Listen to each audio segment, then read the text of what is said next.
جملہ بولا ہے، ھذا من فضل ربی لیبلونی اشکر و اکفر ومن شکر فانما یشکر لنفسہ۔ سلیمان علیہ السلام نے کہا کہ یہ سب میرے اللہ کا فضل ہے، میرا اللہ یہ دیکھنا چاہتا ہے کہ اس کے شکر گزار بندے کون سے ہیں اور کفر کرنے والے لوگ کون سے ہیں۔ تو سلیمان علیہ السلام نے بتایا ہم کوئی بھی نشانی دیکھتے ہیں تو کہتے ہیں کہ یہ میرے رب کا فضل ہے۔ اگر انسان کی زبان سے کوئی اچھا کلمہ نکل جائے تو پھر بھی انسان یہ کہے کہ یہ میرے اللہ کا فضل ہے۔ اگر کوئی غلط لفظ نکل جائے تو انسان کہے یہ میرے نفس کی خواہش ہے، یہ میرے نفس کی غلطی ہے، یہ میری اپنی غلطی ہے۔ تو کوئی اچھی بات ہو تو اللہ تعالیٰ کی طرف منسوب کی جاتی ہے، کیونکہ وہ ہوتی ہی اللہ تعالیٰ کی طرف سے ہے۔ مسلمان وہ ہوتا ہے جو لوگوں کی بھلائی کے لیے نکلے ہیں۔ اخرجت للناس، قرآن کہتا ہے ہم نے تجھے صرف دوسروں کے لیے نکالا ہے۔ اب تم کاروبار کر کے دکھاؤ کہ صاف شفاف کاروبار کیسے کیا جاتا ہے، جھوٹ نہیں بولنا، بہتان بازی نہیں کرنی، دو نمبری نہیں کرنی، سارا جگ کر رہا ہے۔ تم تو مسلمان ہو بھائی، تم تو صادق الامین کے کلمہ پڑھنے والے ہو، تم تو صادق الامین کی جماعت میں شامل ہو گئے ہو جو لوگوں کی بھلائی کے لیے جماعت نکلی ہے۔ تم تو محمد عربی صلی اللہ علیہ وسلم کا کلمہ پڑھنے والے، تم ان لوگوں کے ساتھ ہو گئے ہو جو لوگوں کے لیے خیر خواہی کا جذبہ لے کر نکلے ہیں۔ سارا جہان جھوٹ بولتا پھرے، سارا جہان دو نمبریاں کرتا پھرے، لیکن مسلمان کو یہ زیب نہیں دیتا۔ اسی لیے اللہ تعالیٰ نے وہ جو دو نمبر کام نہیں چھوڑتے ان کو اللہ تعالیٰ نے مسلمانوں کی صفوں سے علیحدہ کر دیا ہے۔ افنجعل المسلمین کالمجرمین، مسلم علیحدہ ہیں، مجرم علیحدہ ہیں۔ افمن کان مؤمنا کمن کان فاسقا، اللہ نے یہاں مومنوں کو فاسقوں کو یہ علیحدہ علیحدہ تقسیم کیا ہے۔ کل قیامت کے روز کیا ہوگا؟ آواز آئے گی نا، جو کرائمر ہوں گے وہ علیحدہ ہوں گے۔ وامتازوا اليوم ایھا المجرمون، اور مجرموں تم الگ ہو جاؤ۔ کن سے؟ مومنوں سے۔ مومنوں سے مجرم علیحدہ ہو جائیں، جو چوریاں کرتے تھے، جو جھوٹ بولتے تھے۔ دیکھیں، ایک نسلی ہونا اور بات ہوتی ہے، اصلی ہونا اور بات ہوتی ہے۔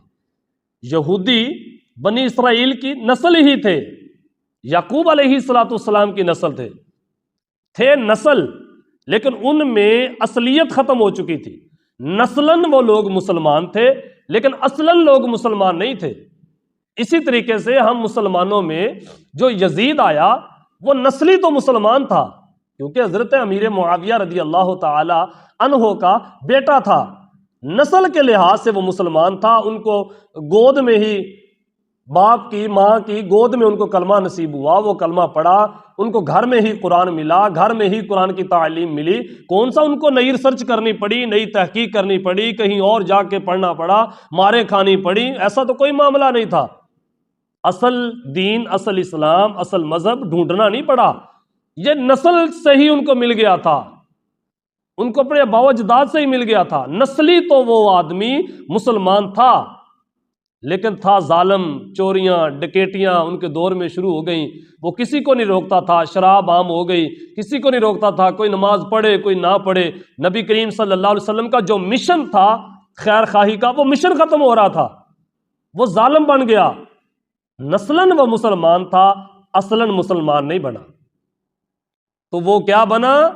وہ یزیدی بنا۔ ان کے ساتھ جو مل گئے، جنہوں نے ان کے ہاتھ پہ بیعت کی اور پھر ان کے ساتھ ڈٹ گئے، وہ سب یزیدی بنے۔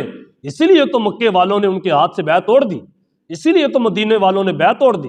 اس کے بعد وہی پھر واقعہ ہررا ہوا، جو قتل و غارت مکے میں، مدینے میں بچیوں کو، عورتوں کو، مردوں کو، بوڑھوں کو قتل کیا گیا، اسی وجہ سے کہ لوگ یزیدی نہیں بننا چاہتے تھے۔ ان کو پتہ چل گیا تھا یزید کا نقاب عشق رسول والا اتر چکا تھا، وہ نیچے سے سارا ظالم ہی تھا۔ امام حسین علیہ السلام نے دودھ دودھ اور پانی پانی کر کے دکھا دیا کہ اے لوگوں دیکھو، اصلی مسلمان اور ہوتے ہیں، نسلی مسلمان اور ہوتے ہیں۔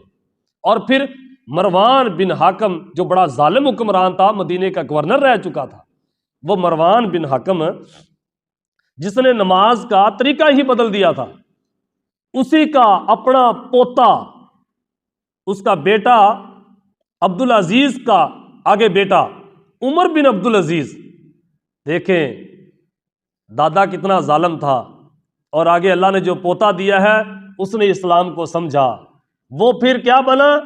وہ یوں لگتا ہے کہ جیسے نسلی مسلمان تو نہیں لیکن اصلی مسلمان بن گیا۔ اس کے زمانے میں چوری نہیں، دو نمبری نہیں، ہیرا پھیری نہیں، جھوٹ نہیں۔ پھر کیا ہوتا تھا؟ کہتے ہیں کہ بکری اور شیر یہ ایک ہی چشمے سے پانی پیا کرتے تھے۔ سبحان اللہ! یہ ہے مسلمانوں کی وہ جماعت جس کی بنیاد ہمارے پیارے آقا و مولا صلی اللہ علیہ وآلہ وسلم نے رکھی ہے۔ یہ وہ جماعت ہے۔ اب آگے کوئی صرف نسلی لحاظ سے مسلمان بنے، پھر وہ چوریاں کرے، ڈکیٹیاں کرے، جو مرضی کرے، ہم مسلمان ہیں، اس کا مطلب ہے کہ آپ نسل کو لے کے آ رہے ہیں لیکن ہیں مسلمان نہیں۔ کیوں؟ میں نہیں کہتا، میرے نبی کریم صلی اللہ علیہ وسلم نے ان لوگوں کو من غش فلیس منا، جس نے دھوکہ دیا وہ ہم میں سے نہیں، میرے حضور نے ان کو باہر نکال دیا، اس جماعت سے نکال کے مجرموں کی جماعت میں شامل کر دیا ہے۔ لا ایمان علی من لا امانت لہ ولا دین علی من لا عہد لہ، جو امانت دار نہیں اس کا کوئی ایمان نہیں۔ میرے حضور نے ایمان والوں سے ان کو باہر نکالا ہے، ہماری کیا مجال ہے؟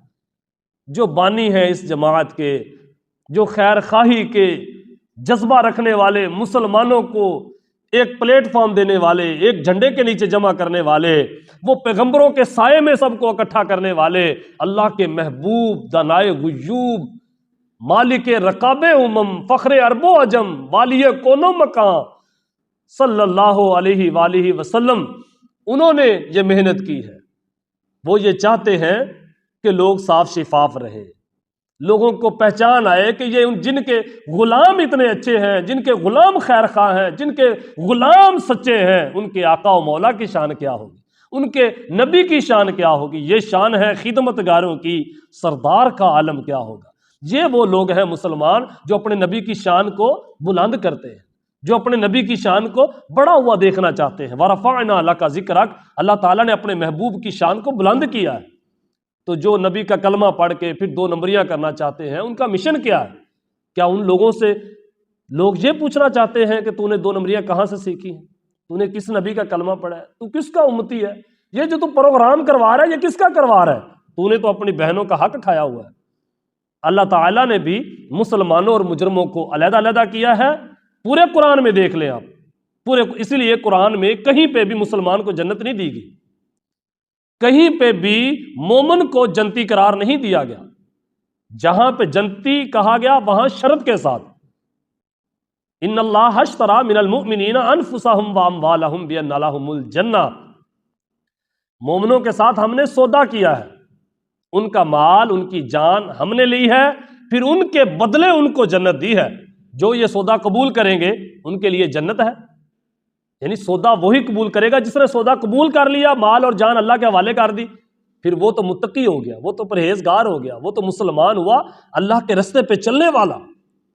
اگر اپنی مرضی سے، اپنی خواہش سے زندگی بسر کی تو پھر کہیں کہ ہم مسلمان ہیں، یہ ایک دھوکہ ہے مسلمانوں کے ساتھ، بہت بڑا فراڈ ہے۔